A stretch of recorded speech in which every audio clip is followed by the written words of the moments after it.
मराठा आरक्षणाच्या विरोधामध्ये ओबीसी संघर्ष समन्वय समितीच्या वतीने महाराष्ट्रातल्या ओबीसींचं हे जे धरणं या ठिकाणी विशाल आक्रोश धरणे असे जे या ठिकाणी आपण आयोजित केलेलं आहे, या धरण्याच्या अध्यक्षस्थानी असलेले समितीचे अध्यक्ष आमचे सहकारी चंद्रकांत बावकरजी आणि मंचावर उपस्थित असलेले सर्वच मान्यवर नेते, आगरी समाज, भंडारी समाज, कुणबी समाज, माळी समाज असे वेगवेगळे समाज या ठिकाणी उपस्थित आहेत।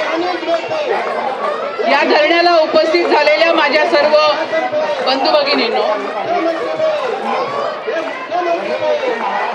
काळा दिवस आपण जाहीर केलेला आहे। आज महाराष्ट्राच्या विधानसभेमध्ये जो ठराव सरकारने मांडलेला आहे, मराठ्यांना 16% एसीबीसी या प्रवर्गामध्ये आरक्षण देण्याचा, त्याचा आपण सर्वजण निषेध करत आहोत। हे आरक्षण जाहीर करण्यापूर्वी जो महाराष्ट्राच्या मुख्यमंत्र्यांनी जी मुलाखत महाराष्ट्रातल्या जनतेला दिली काही दिवसांपूर्वी, त्यांनी असं म्हटलं की एसीबीसी मध्ये एक नवा प्रवर्ग आम्ही तयार करून ओबीसींच्या आरक्षणाला धक्का न लावता 16% आरक्षण मराठ्यांना देण्याचं काम करणार आहोत आणि 1 डिसेंबरला सर्वांनी जल्लोष करायचा आहे असंही त्यांनी त्या ठिकाणी सांगितलं। हा विषय फार गंभीर आहे आणि म्हणून आपण केवळ खूप आरडाओरडा करून हा विषय समजून घेता येत नाही। काही महत्त्वाचे आणि गंभीर प्रश्न जे आपल्या समोर आज उभे आहेत, ते इकडच्या सर्वच पक्षांनी, या अगोदरच्या देखील आपण बघतो की राष्ट्रवादी आणि काँग्रेसच्या सरकारने राणे आयोग बसवलेला होता आणि राणे आयोगानेही अशा प्रकारचं आरक्षण जाहीर केलेलं होतं।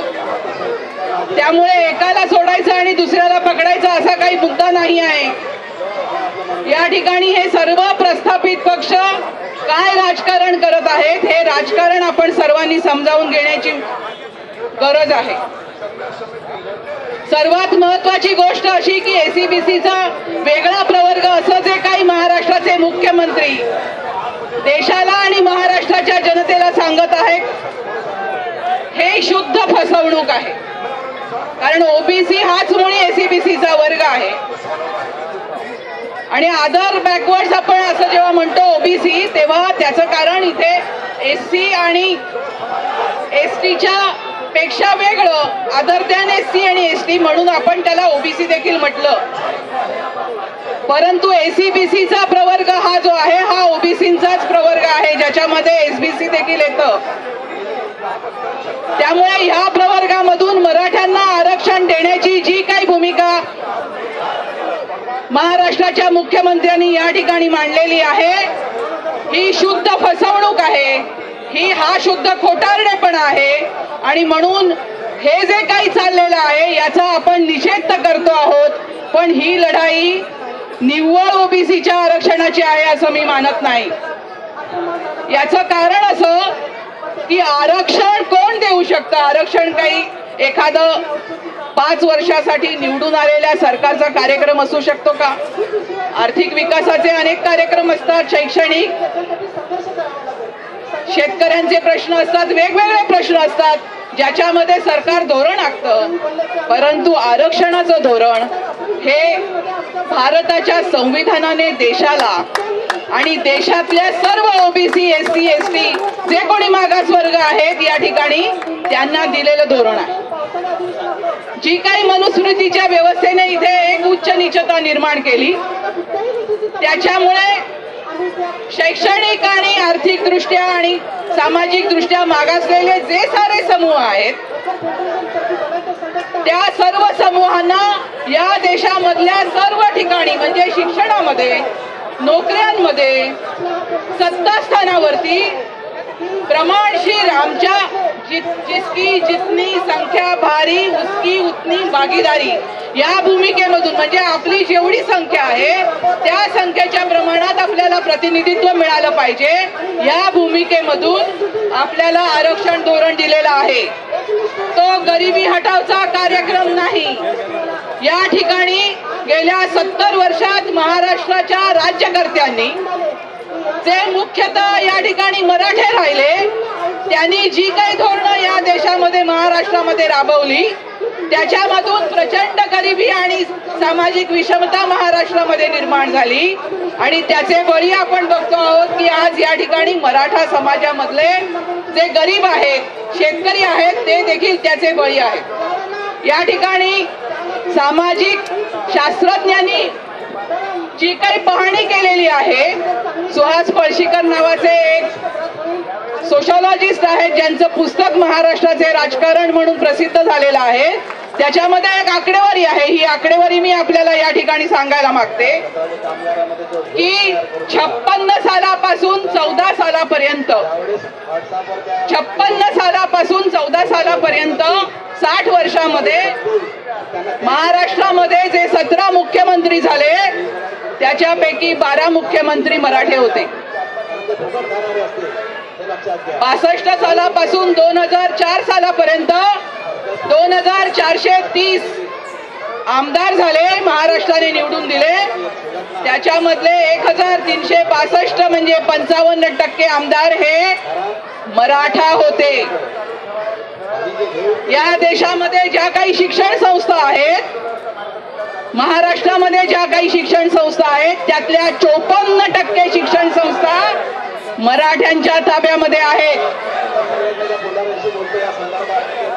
शिक्षण संस्था म्हणजे विद्यापीठ जी आहेत, सरकारी विद्यापीठ जी आहेत, या विद्यापीठाच्या व्यवस्थापनामध्ये आजही 75% अधिकार पदावरती मराठा आहेत। 105 साखर कारखान्यांपैकी 86 साखर कारखाने मराठ्यांकडे आहेत। 71% सहकारी संस्थांमध्ये मराठ्यांचं वर्चस्व आहे। 75 ते 90% महाराष्ट्राची जमीन मराठ्यांकडे आहे। मग असं जर आहे, सर्व महाराष्ट्रामध्ये जी काही साधन संपत्ती आहे, जो काही उद्योगधंदा आहे, जी काही शिक्षण व्यवस्था आहे, त्याच्यामधला मलिदा जर का यांनी खाल्ला असेल तर मग आज लाखांचे जे मोर्चे निघत आहेत, आम्हाला आरक्षण पाहिजे म्हणून जे काही मोर्चे निघत आहेत, याला आधार काय आणि हे का निघत आहेत? आपण लक्षात घेतलं पाहिजे की महाराष्ट्रामध्ये जी 70 वर्षामध्ये मराठ्यांची सत्ता राबवली गेली त्याच्यामध्ये सुद्धा सर्वसाधारण मराठ्याला काही स्थान नव्हतं आणि म्हणून या ठिकाणचे जे मराठ्यांचे काही घराणे आहेत ज्यांच्या हातामध्ये सर्व सत्ता एकवटलेली आहे त्यांनी हा सर्व मलिदा खाल्लेला आहे, लोण्याचा गोळा फस्त केलेला आहे। मराठा तरुणांच्या भावनेबरोबर एक खेळ चाललेला आहे। 70 वर्षामध्ये जो काही विकास झाला त्याच्यामधलं त्यांना काही मिळालं नाही। त्यांचं सरकार गेल्या निवडणुकीमध्ये पडलं आणि म्हणून या मराठा तरुणांना रस्त्यावर उतरवण्याचं, आरक्षणासाठी रस्त्यावर उतरवण्याचं जे काम झालेलं आहे ते देखील परत आज या ठिकाणी एक फार मोठं षडयंत्र महाराष्ट्रामध्ये केलं जात आहे। मराठ्यांची जी घराणेशाही आहे, या घराणेशाहीने आधी आर्थिक विकास होऊ दिला नाही आणि आता ते भडकावत आहेत की आपल्याला आरक्षण पाहिजे अशी तुम्ही मागणी करा।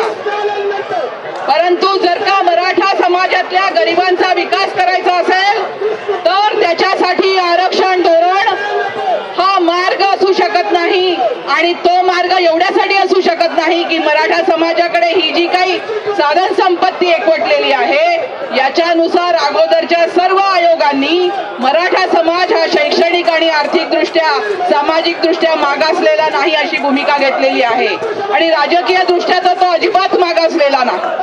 मग आता हे काय चाललेलं आहे आपण नीट लक्षात घ्या की आज देखील जे काही आरक्षण त्या ठिकाणी जाहीर झालेलं आहे 16% आरक्षण आणि ते असं सांगता आहेत की आम्ही 9व्या शेड्यूलमध्ये हे 16% घालू आणि 50%च्या वरचं आरक्षण जे काय होईल ते त्यांना देऊ.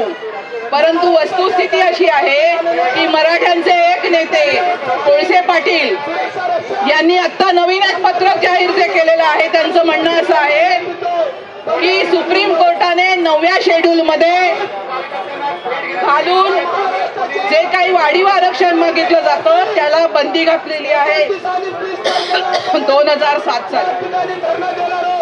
म्हणजे आता जर का हे 16% आरक्षण 9व्या शेड्यूलमध्ये घालणार असं म्हणत हे जर का 9व्या शेड्यूलमध्ये घालणार असतील तर ते अजिबात शक्य नाही. ही शुद्ध थापेबाजी आहे. आणि मग जर का ते त्यांना एसीबीसी प्रवर्ग देणार असतील तर हा एसीबीसी जो प्रवर्ग आहे हा आपल्या 27% येणार हे उघड आहे. हे जे काही चाललेलं आहे म्हणजे संविधानामधल्या ज्या तरतुदी आहेत त्याच्यामध्ये कोणतीही दखल देण्याचं खरं म्हटलं तर सरकारांना हक्क नाही, अधिकार नाही. संविधानाच्या धोरणानुसारच आपण गेलं पाहिजे. मागासवर्गीय आयोगाचा जो अध्यक्ष असतो हा अध्यक्ष मागासवर्गीय असला पाहिजे ते देखील ते मानत नाहीत. त्यांनी चांगली गंभीरपणे या ठिकाणी एक सामाजिक सर्वेक्षण केलं पाहिजे ते देखील ते करत नाहीत. जनगणनेमधून अशा प्रकारची आकडेवारी आपल्याला मिळू शकते ते देखील ते करत नाहीत. त्याला देखील विरोध आहे. म्हणजे या ठिकाणचं संपूर्ण जे आरक्षण धोरण आहे या आरक्षण धोरणामध्ये असे काही घोटाळे करून ठेवायचे, अशा पद्धतीने हस्तक्षेप करायचा की हे आरक्षण धोरणच मोडीत निघालं पाहिजे असं एक खूप मोठं षडयंत्र या देशाचे संपूर्ण जो काही उच्चवर्णीय शासक वर्ग आहे तो करतो आहे.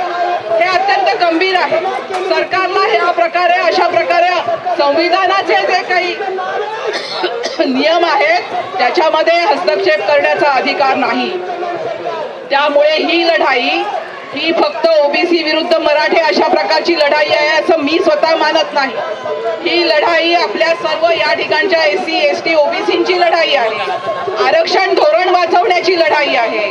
आणि आज या ठिकाणी ओबीसींचं जे काही आरक्षण आहे जे या ठिकाणी पळवून नेण्याचा घाट या ठिकाणी महाराष्ट्राच्या सरकारने त्याच्यामध्ये घातलेला आहे. या सर्वाचा आपण निषेध केला पाहिजे आणि ही जी लढाई आहे ही अधिक गंभीरपणाने आपण पुढे नेली पाहिजे एवढं आवाहन या ठिकाणी मी करते आणि मी आपली रजा घेते.